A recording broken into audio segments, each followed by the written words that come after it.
From the Presidential Palace, Manila, Dateline Malacañang.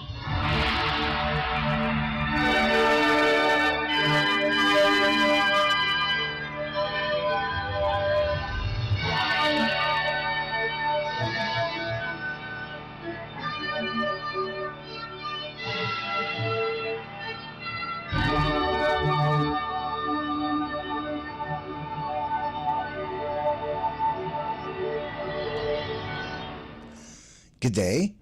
This is Dateline Malacañang. Philippine President Ferdinand R. Marcos Jr. on Monday led the launching of the Tesla Center Philippines at the Bonifacio Global City or BGC in Taguig City, fulfilling his administration's commitment to accelerate the country's drive toward a zero-emission and greener future.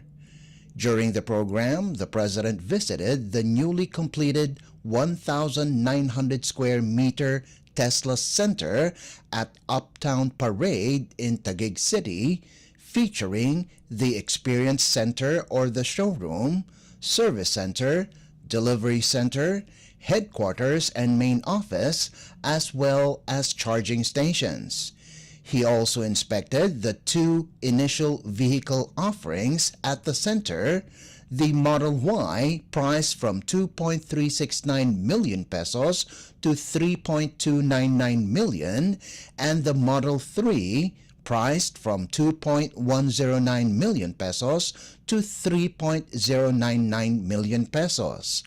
Tesla Motors Philippines Incorporated, or Tesla Philippines, is a wholly owned subsidiary of Tesla Incorporated, or Tesla, responsible for importing, selling, providing after-sales services, customer support, and managing the deployment and operation of charging infrastructure in the Philippines. Tesla is a publicly listed company in the National Association of Security Dealers Automated Quotations, or NASDAQ, with a market capitalization of over $1.2 trillion. Monday's momentous event realizes President Marcos Jr.'s directive to the Department of Energy, or DOE, Department of Transportation, or DOTR, and other government agencies to accelerate the implementation of an electric vehicle, or EV development plan with a particular focus on public transport. Let us listen to the speech of Philippine President Ferdinand R. Marcos Jr. during the event. No one is more excited than I am at this launching of the Tesla Center in the Philippines. As many people know, I'm a bit of a motorhead, but I have been, in my lifetime, it has always been ICE, or internal combustion engines, that we are dealing with. But to see, this is the future. This is the future. Purely electric vehicles are the future, and it is the future that we are striving for. Because our country, with all its beautiful islands, stunning mountains, and breathtaking fields, has experienced and continues to experience the adverse effects of climate change. At the beginning of this administration, we have been resolute in formulating goals and establishing steps to help us minimize the impact of global warming. Amongst these steps is having been selected as host to the board of the Fund for Responding to Loss and Damage. That ensures that the Philippines has a loud voice in shaping the future of international climate policies and actions. But that does not end there. We recognize that to combat this faceless enemy, or at least to mitigate its effects, we must be equally aggressive and swift in our actions. We also move for a sustainable development in our transport system by reducing carbon emissions in our vehicles. So today, we mark another significant step in our fight against climate change. While it is true that electric vehicles are currently seen as premium products, Tesla's entry into the Philippines signals much more than high-tech cars on the road. It is a step a very significant step forward to our long-term transformation towards a more environmentally friendly transportation system. The government understands that transitioning to electric vehicles is a complex journey, one that requires vision and a great deal of strong and committed concrete action to make it practical, inclusive, and impactful for every Filipino.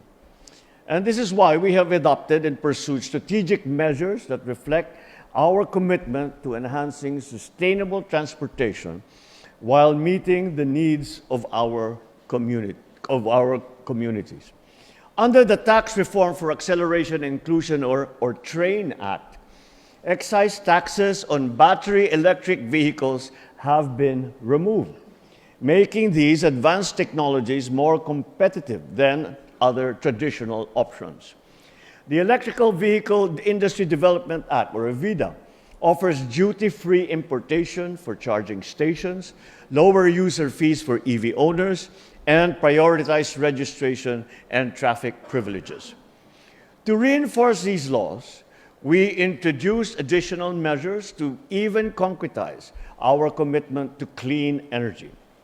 Anchored on EVIDA, the comprehensive roadmap for the electrical vehicle industry aims to achieve a 50% electrical vehicles market share in the Philippines by 2040 under a clean energy scenario.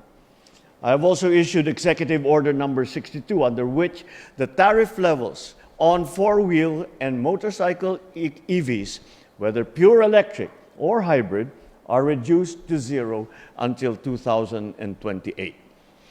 Tesla's decision to invest in the Philippines is a recognition of our nation's potential, underpinned by forward-thinking policies and a collective determination to innovate.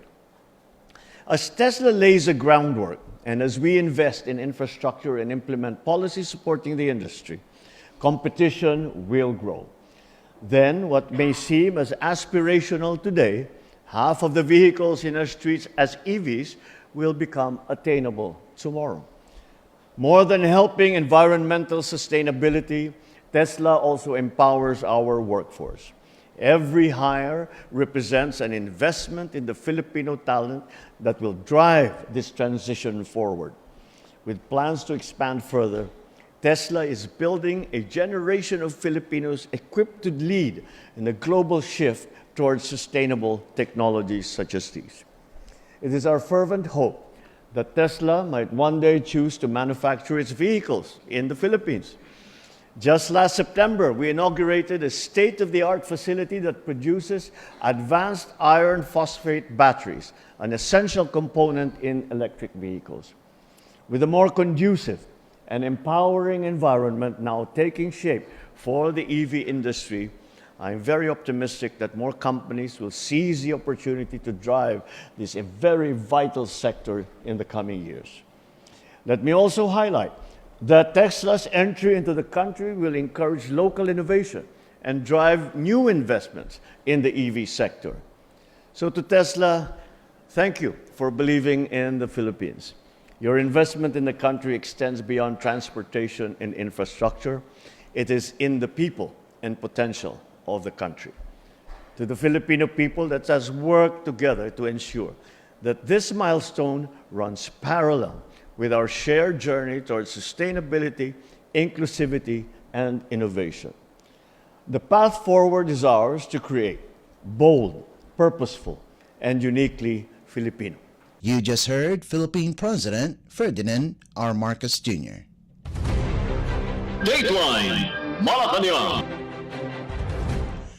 Also on Monday, Malacañang slammed as fake news reports circulating online about the 2025 national budget, labeling the claims made by supporters of a former president as baseless and damaging. In a statement, Executive Secretary Lucas Bersamin denounced the false claims that President Ferdinand R. Marcos Jr. signed the budget with intentionally blank sections, suggesting a blank check scheme for future allocations. Bersamin said the peddling of such fake news is outrightly malicious and should be condemned as criminal, adding that no page of the 2025 national budget was left unturned before the president signed it into law. The executive secretary said the 2025 budget, spanning 4,057 pages across 2 volumes, underwent thorough review by Congress and the Department of Budget and Management or DBM professionals. The palace official did not identify the former president, but in a podcast video posted on YouTube account of Davao City Mayor Sebastian Duterte, former President Rodrigo Duterte, and Davao City 3rd District Representative Isidro Ungab claimed that at least 13 pages of the budget include items with blank appropriations. Bersamin emphasized that it is impossible for any part of the budget to be left blank. He invited the public to review the budget available on the DBM website, saying that the true facts and the printed figures appearing in the General Appropriations Act or GAA easily debunk the malicious claims of deliberate blanks being left for filling in. Dateline Malacañang.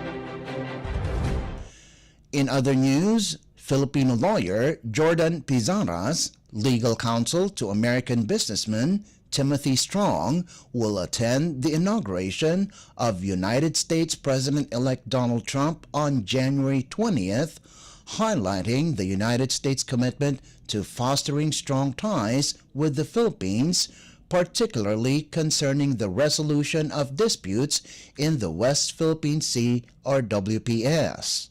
Strong, a major shareholder in PXP Energy Corporation, has been instrumental in efforts to develop Service Contract Number 72 or SC-72 in the Reed Bank Recto Bank Basin west of Palawan Island. PXP Energy, listed on the London Stock Exchange, holds the concession to explore the energy-rich SC-72 situated within the Philippines Exclusive Economic Zone or EEZ under the United Nations Convention on the Law of the Sea or UNCLOS.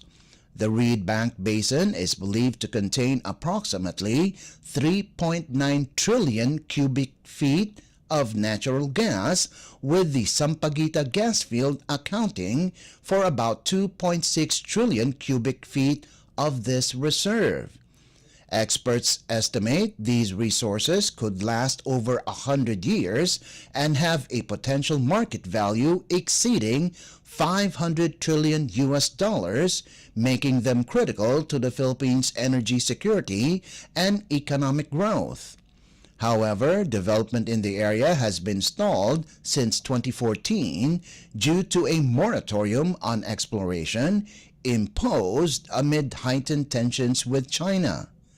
Recent recommendations by the Department of Energy or DOE to lift the moratorium signal progress in resuming exploration activities, pending approval from the Department of Foreign Affairs or DFA.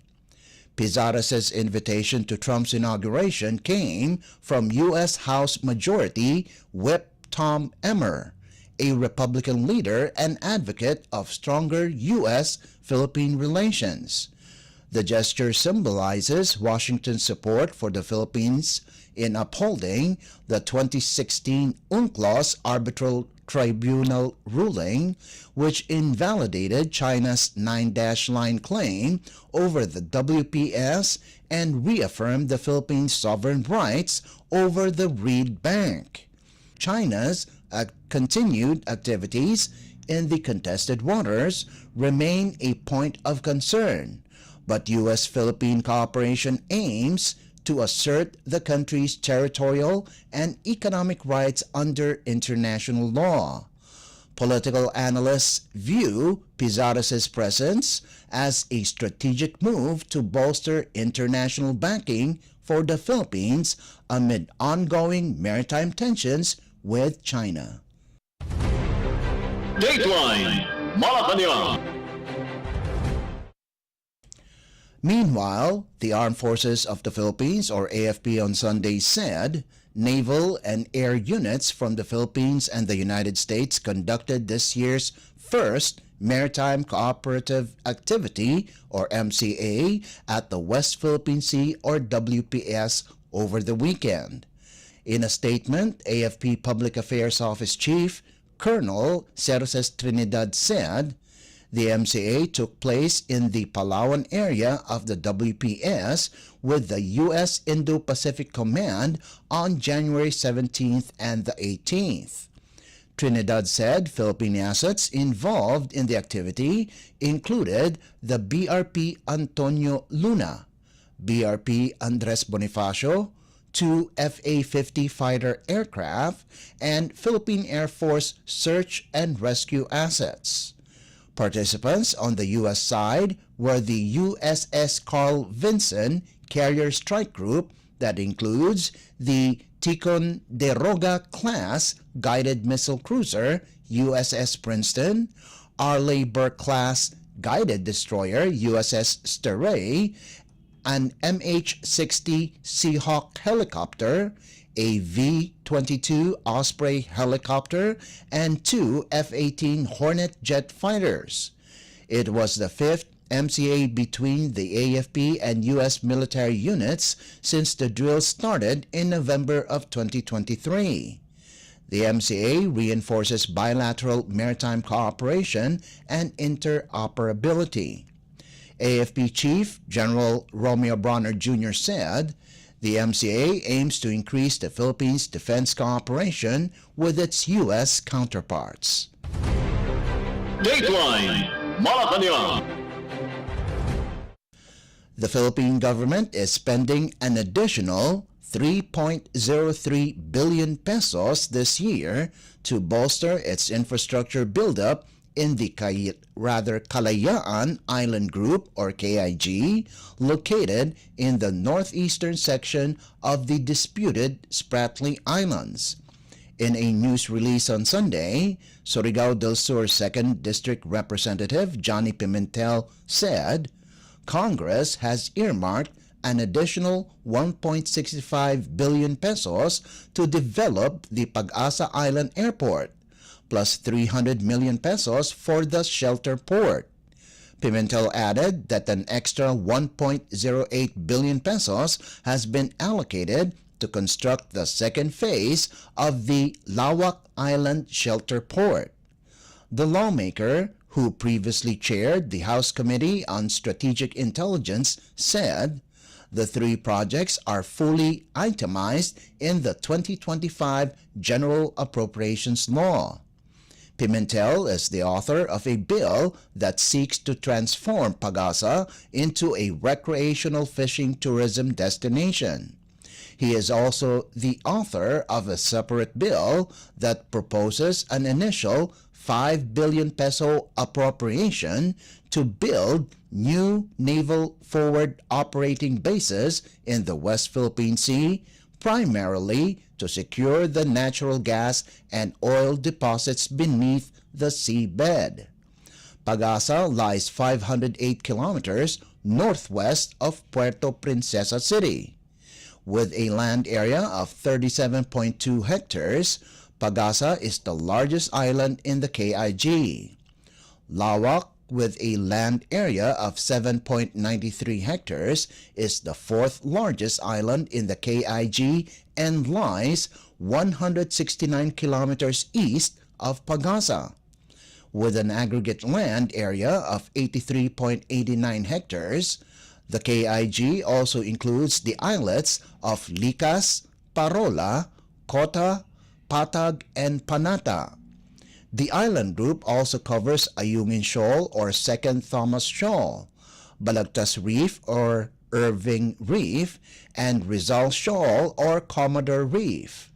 The municipality of Kalayaan was created in the KIG under Palawan Province by virtue of a presidential decree issued by President Ferdinand E. Marcos Sr. in 1978. Dateline Malacañang. In other news, the United States Embassy in Manila on Sunday said all Afghan nationals who transited to process their Special Immigrant Visa, or SIV, have left the Philippines and are now in the U.S. The embassy clarified that just under 200 Afghan nationals actually arrived in the country to process their SIV applications, as opposed to the earlier information provided that up to 300 are flying in.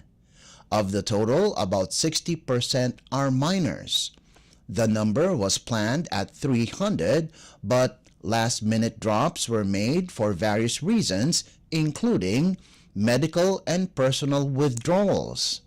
In a statement, U.S. Embassy spokesperson Kanishka Gangopadhyay confirmed that the last batch left the Philippines on January 17th aboard a commercial flight. The embassy did not provide the specific numbers of flights, but said they departed via commercial planes between January 15 and 17. The Philippine-U.S. deal on the hosting of the Afghan nationals who worked for the U.S. mission in Kabul terminates exactly on the 100th day after the arrival of the first applicant. Each Afghan national was allowed to stay in the country for a maximum of 59 days. The first applicant arrived in the Philippines on January 6th. Dateline Malacañang. And finally, the Philippines Department of Migrant Workers, or DMW, will file cases against the employer of overseas Filipino worker, or OFW, Jenny Alvarado in Kuwait due to neglect after the OFW died of suffocation. According to Migrant Workers Secretary Hans Leo Magpayo, they are just waiting for the results of the autopsy report, but emphasized their promise to Alvarado's family that the employer would be held responsible. Kakdak underscored the employer will be held responsible for the safety and welfare of its employee, particularly the household service worker who is under their care. To recall, Jenny died due to suffocation along with a Nepalese and Sri Lankan co-worker in their workplace in Kuwait last January 2nd. Besides the employer, Kakdak said they are also studying to file complaints against the courier or service provider who delivered the wrong cadaver of Jenny to her family, which caused additional grief. Dateline Malacañang. Before we conclude our program, Radyo Pilipinas World Service of the Presidential Broadcast Service is heard over the following shortwave frequencies: 9.475 MHz, 15.640 MHz, and 17.820 MHz. You can also visit our Facebook page and YouTube channel at Radyo Pilipinas World Service. You will be able to hear and view our Filipino and English programs, including news updates here in the Philippines.